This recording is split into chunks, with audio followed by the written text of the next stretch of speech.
সুপ্রিয় দর্শক বন্ধুরা, আমি দেবব্রত অধিকারী। আমার সাদর নমস্কার। ভগবান শ্রীকৃষ্ণ শ্রীমদ্ ভগবদ গীতাতে বলেছে ভগবান শ্রীকৃষ্ণ যে নিজের কর্ম করো, কর্মের ফলের আশা করবে না, ফল আমি দেব, মানে ভগবান শ্রীকৃষ্ণ দেবে। তাই আপনারা ঈশ্বর, আল্লাহ, গড যাকে মানুন, নিজের কাজটাকে সঠিকভাবে করুন। তো এখান থেকে আমি সুস্থভাবে বাঁচার একটা ইশারা পেয়েছিলাম। যে বিজ্ঞানী বলেছিল, ডক্টর লাইনাস পোলিন, যে মানবদেহে মাত্র দুটো কারণে রোগ হয়, ম্যাল নিউট্রিশন, এই দেখুন ম্যাল নিউট্রিশনের লক্ষণ, হ্যাঁ, আর হলো টক্সিন। এই টক্সিন, এই দুটো মিলে মানবদেহে রোগের সৃষ্টি করতেছে। এবং তার পরবর্তী আরেকজন মহান বিজ্ঞানী ইশারা দিয়েছিল, ডক্টর হেনরি বিলার। উনি বলছিল food is your best medicine. দেখুন, এটা আমার নিজস্ব মতামত নয়, এই ডক্টর হেনরি বিলার ছাড়ের কথাটাকে আমি আপনাদের আশীর্বাদে, উপরের আশীর্বাদে বাস্তবায়িত করতে পারছি। সেটা হলো ফাইটো হ্যাবিট। ফাইটো মানে গাছপালা, হ্যাবিট মানে অভ্যাস। এই গাছপালার অভ্যাস দিয়ে আমরা নিরোগী থাকতে পারি। মানে আমরা গাছপালার উপরেই ডিপেন্ডেন্ট। আমরা সুস্থভাবে বাঁচতে গেলে আমাদেরকে শুদ্ধ গাছপালাই খেতে হবে। আজকে সেই শুদ্ধ গাছপালা শুদ্ধ নেই, মানুষের রাসায়নিক দিয়ে দিয়ে গাছকে অশুদ্ধ করে তার ফল খাচ্ছে, তার ডোকা পাতা খাচ্ছে, তাই মানুষ রোগী হচ্ছে। সেই আপনাদের চাষা চলা ইশারায় দেওয়ার জন্য এই ডক্টর হেনরি বিলারের যে টপিকটা আমি বাস্তবায়িত করতে পারছি, তার জন্য উপরওয়ালাকে অশেষ অশেষ ধন্যবাদ। আপনাদেরকেও অশেষ অশেষ ধন্যবাদ আপনাদের সহযোগিতার জন্য। তাই ফাইটো হ্যাবিট খান, নিরোগী হয়ে যান। রেজাল্ট দেখুন, 2 মাসে মেয়েটির কি হালত ছিল, কি হয়েছে, লাইভে শুনুন। এবং দয়া করে একটা লাইক আর কমেন্টস করে আশীর্বাদ করবেন। বন্ধুদেরকে অবশ্যই শেয়ারিং করবেন। বন্ধুরা, আপনাদেরকে আরেকটা সত্যি কথা বলে রাখি, আমি কিন্তু কোনো ডক্টর নই, কোনো বিজ্ঞানী নই, কোনো সায়েন্টিস্ট নই। আমি আপনাদের মতোই একজন সাধারণ মানুষ। আমি কেন টেলিস্কোপ গলায় নিয়েছি, আপনাদেরকে এটাই বোঝানোর জন্য যে শুদ্ধ খান, সুস্থ থাকুন, নিজের ডাক্তার নিজে হয়ে যান। মেয়েটির রেজাল্ট লাইভে শুনুন এবং বুঝুন। নমস্কার, আমার নাম দেবজ্যোতি বলুই। আমি সুন্দরবন গোসবা থেকে বলছি। আমি ক্লাস 7 থেকে কোল্ড এনার্জি ছিল আমার, তো ওর কারণে আমার এখানে মানে ফুলে যেত কোল্ড এনার্জির জন্য। আর আমি কোনো রকম মানে ঠান্ডা সহ্য করতে পারতাম না। যেরকম গরমকালে যখন যদি ফ্যান চলতো, তো ওতেও আমার ঠান্ডা লেগে যেত। আর ঠান্ডা কোনো কিছু খেতে পারতাম না। আর ঠান্ডা ওয়েদারেও আমার ঠান্ডা লেগে যেত। ঠান্ডা কিছুই সহ্য করতে পারতাম না, যেহেতু কোল্ড এনার্জি ছিল। তো বহু ডাক্তার দেখিয়েছি, একটার পর একটা ডাক্তার দেখিয়ে গেছি, কিন্তু আমার সারিনি। আমি হোমিওপ্যাথি ডাক্তার দেখাতাম বেশি। তো একটার পর একটা ডাক্তার দেখিয়ে গেছি, সময় নষ্ট করেছি, প্লাস আমার টাকা নষ্ট হয়েছে, প্লাস আমি প্রচুর ভুগেছি, 6 বছর প্রচুর ভুগেছি। তারপরে যখন ক্লাস 11-এ উঠলাম, তখন আমি একটা নতুন আমি হোস্টেলে গেছিলাম, রাংবেলিয়ায়। ওখানে থাকতাম, ওই স্কুলে পড়তাম আর ওখানে হোস্টেলে থাকতাম। তো ওখান দিয়ে একটা আলাদা ডাক্তারের কাছে দেখানো শুরু করি, গোসাবায়। তো ওই ডাক্তারের কাছে তো যেতাম আমি সব সময়, প্রায় 2 বছর ওষুধ খেয়েছি। 12-এর টেস্ট পরীক্ষার আগে অবধি 2 বছর ওখানে ওষুধ খেয়েছি, তাও আমার কোনো কাজ হয়নি। গিয়ে ওখানে 2-3 ঘন্টা করে আমার দাঁড়িয়ে দাঁড়িয়ে, প্রত্যেক শনিবার করে যেতাম, 2-3 ঘন্টা করে দাঁড়িয়ে দাঁড়িয়ে ওখানে ওষুধ নিতে হতো, তারপরে মানে আসতাম। তো প্রায় মাসে মনে হয় আমার 3 থেকে 4 বার করে জ্বর হতো। আর 7 থেকে পর আমি দেখতে পারলাম, আমি যখন 12-এ উঠি, 7 থেকে মানে যতটা না বেশি ছিল এই রোগটা, এইসব মানে এই ডাক্তার ওই ডাক্তার করে করে আমার আরো রোগটাকে বাড়িয়ে দিয়েছে ডাক্তাররা। এমন একটা ওষুধ দিত আমাকে, যে এই ওষুধটা আমি খাওয়ার পরে আমি নিজে ফিল করি যে ওই ওষুধটা খাওয়ার পরে আমার আরো রোগটা যেন বেড়ে গেছে।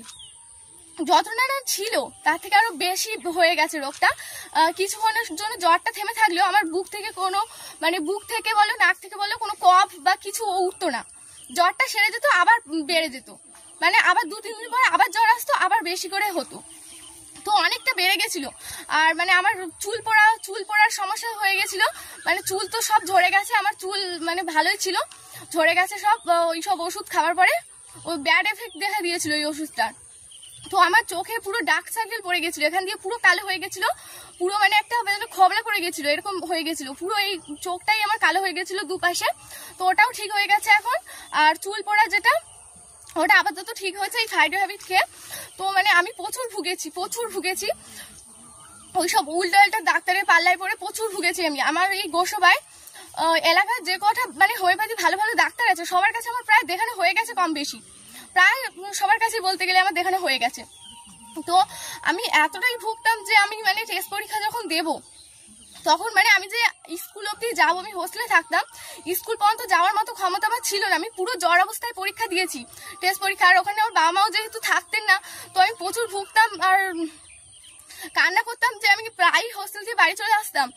হোস্টেলেও বেশি থাকতে পারিনি, কারণ আমি প্রায়শই অসুস্থ হয়ে পড়তাম।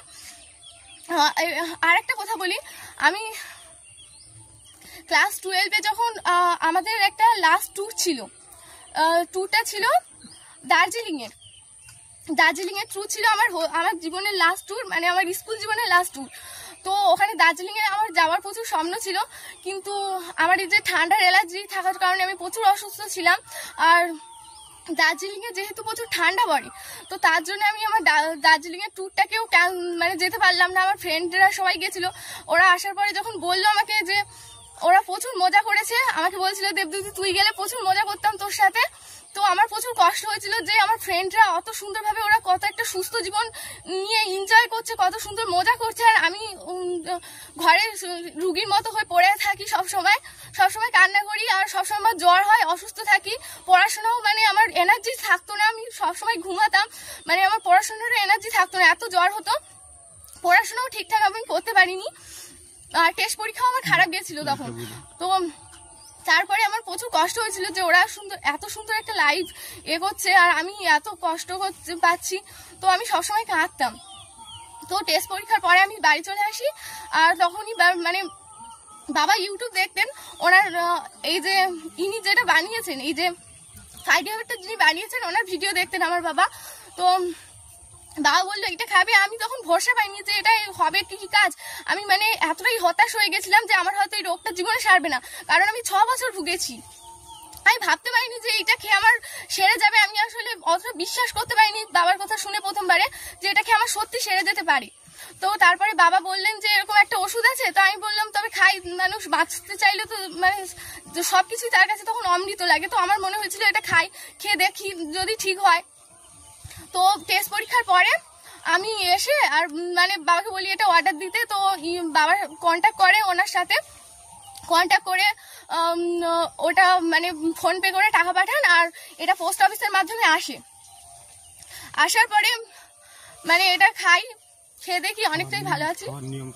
খাওয়ার নিয়ম হচ্ছে এটা সকালবেলা উঠে খেতে হয় খালি পেটে, আর তারপরে গরম জলের সাথে খেতে হয়, অল্প গরম জলের সাথে। তারপরে 10-12 মিনিট পরে আবার অনেকটা জল খেতে হয়। তারপরে 1-2 ঘন্টা পরে মানে ভারী খাবার কিছু খেতে হয়। এটা খাওয়ার নিয়ম। আর এটা খেতে গেলে ভাজা পোড়া কিছু খাওয়া যাবে না, বাইরের খাবার কিছু খাওয়া যাবে না। আমার বাইরের খাবার প্রচুর প্রিয় ছিল, আমি ভাজা পোড়া প্রচুর খেতাম আগে, আর এখন তো খাওয়া ছেড়ে দিয়েছি। ওনার কথা শুনে এখন খাওয়া ছেড়ে দিয়েছে। ওইগুলো চা কফি এইগুলো খাওয়াটা যায় না, এটা যদি খাওয়া হয় তবে ওইগুলো খাওয়া যায় না। তো এখন অনেক সুস্থ আছি। আমি 2 মাস খেয়েছি, আমি 2 মাস খেয়েছি, এখন অনেক সুস্থ আছি। আমার পরীক্ষা ছিল বলে ওনাকে মানে লাইভ ভিডিও করিনি, এখন করছি। আমি এটা এই নিয়ে 3টে কোটা খেয়েছি, তো আমি 2টোতে অনেক রেজাল্ট পেয়েছি। আমার এই যে চোখের ডার্ক সার্কেল এইগুলো ঠিক হয়ে গেছে, আর এখন চুল পড়াও আমার ঠিক হয়ে গেছে। আর সঙ্গে কোমরের ব্যথা ছিল। আর হ্যাঁ, আমার কোমরের ব্যথা ছিল, মানে আমি পড়তে পারতাম না, টানা অনেকক্ষণ কোমরে ব্যথা করতো, চোখ ব্যথা করতো, আর এনার্জি পেতাম না পড়াশোনার, যেটা ওটা ঠিক হয়ে গেছে। আর এখন জ্বরটাও ঠিক হয়ে গেছে, এখন হয় না। আর আমি এই ওষুধটা খাওয়ার পরে না আমার প্রচুর গলা থেকে আমার রোগটা চেপে নেই যে একটু ঠিক হয়ে যাবে আবার হবে, এরকম হচ্ছে না। মানে এই রোগটা যখন এটা খাই, তো আমার গলা থেকে বলো, নাক থেকে বলো, প্রচুর কফ উঠে গেছে। আমার যে পুরানো কফ, যে আমি এত বছরের যে মানে অসুখটা, সেটা আমার মানে পুরো ঠিক হয়ে গেছে।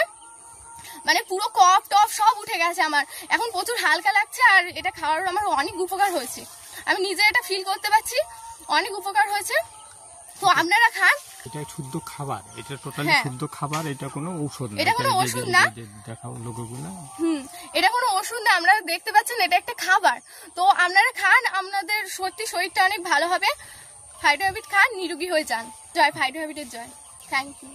তাহলে বন্ধুরা আপনারা দেখতে পারলেন তো যে সরাসরি একটা লাইভে যে পেশেন্ট তার মুখের থেকে শুনলেন যে তার কি কি সমস্যা ছিল, নিবারণ হয়েছে। এবং আপনাদেরকে আমি আবারও ইশারা দেব, এই যে ডক্টর লাইনাস পলিন বলছিল মানবদেহে মাত্র 2টা কারণে রোগ হয়, একটা হলো অপুষ্টি, আর একটা হলো টক্সিন। অপুষ্টি মানে আমাদের যতটুকু protein, vitamin, mineral, carbohydrate, fat, fibre, শুদ্ধ অক্সিজেন, শুদ্ধ জলের দরকার ততটা আমরা পাচ্ছি না। আমরা প্রত্যেক দিন তার থেকে অল্প অল্প শর্টেজ হচ্ছে, অল্প অল্প শর্টেজ হতে হতেই আমরা রুগী হচ্ছি। তো এই ফাইটো হ্যাবিট, এই যে ডক্টর হ্যান্ডি বিলার স্যারের কথাটা বাস্তবায়িত হয়েছে বলে এই শুদ্ধ খাবার দিয়ে যে কোনো রোগকে নিরাময় করা সম্ভব, এইটাই আমি আপনাদেরকে তথ্য প্রমাণ তুলে ধরলাম। দয়া করে প্লিজ বন্ধুদেরকে শেয়ারিং করে, আমি দ্বিতীয়বার বলছি, একটা পরিষ্কার পরিচ্ছন্ন, সুস্থ, ধনী, নিরোগী, আনন্দের সমাজ বানাতে অবশ্যই সহযোগিতা করবেন। অশেষ ধন্যবাদ। ভালো থাকবেন, শুদ্ধ খান, সুস্থ থাকুন, ফাইটো হ্যাবিট খান, নিরোগী হয়ে যান। Thank you.